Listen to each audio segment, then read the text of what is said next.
Here we go. It's mid-morning. I'm going to go into a thrift store I visited about a week ago, but didn't finish up looking through the books. So I got about half the books to look through. Let's see if I find anything. They have a lot of religious books and some other stuff. So we'll see.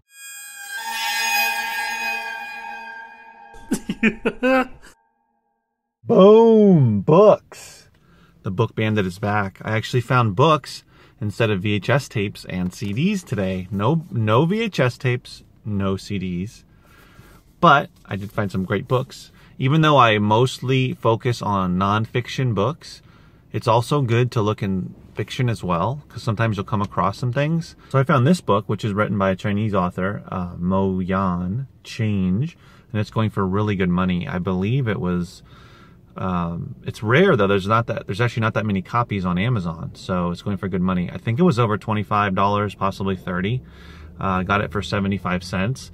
It was in the fiction section. I'm not sure, I believe it's fiction, but because that's where it was. So you always want to look in fiction. There's other things like this, right? Sigmund Freud.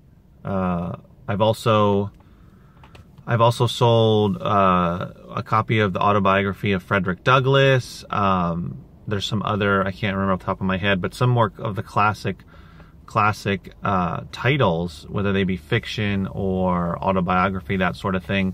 Things that are being purchased a lot, especially when kids are going back to school. So don't shy away from fiction. The mass market fiction, you know, Patterson and those little paperbacks and that type of stuff. Stay away from that. But it's sometimes worth it to look at some of the older titles that are purchased, you know, constantly throughout the year, especially when kids are going back to school.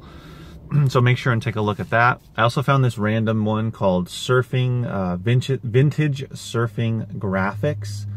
It doesn't even have a ISBN number that I could find, but it's on Amazon, and the cheapest one is going for like $6, but then when you look further along, there's ones going for, I believe it was $16.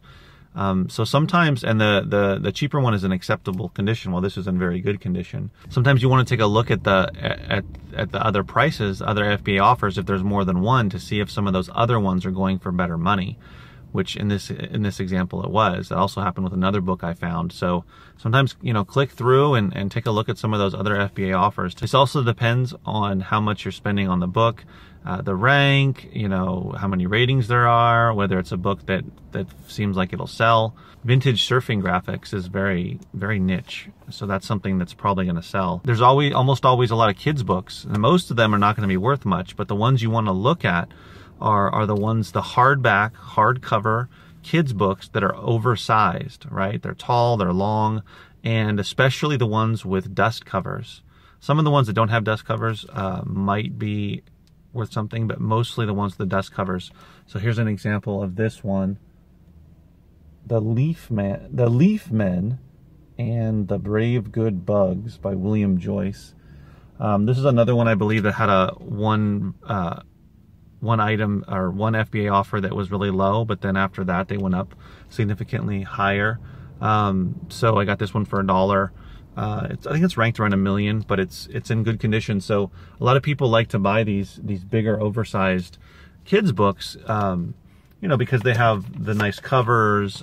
They're larger. They're just nicer. They're better quality, I guess.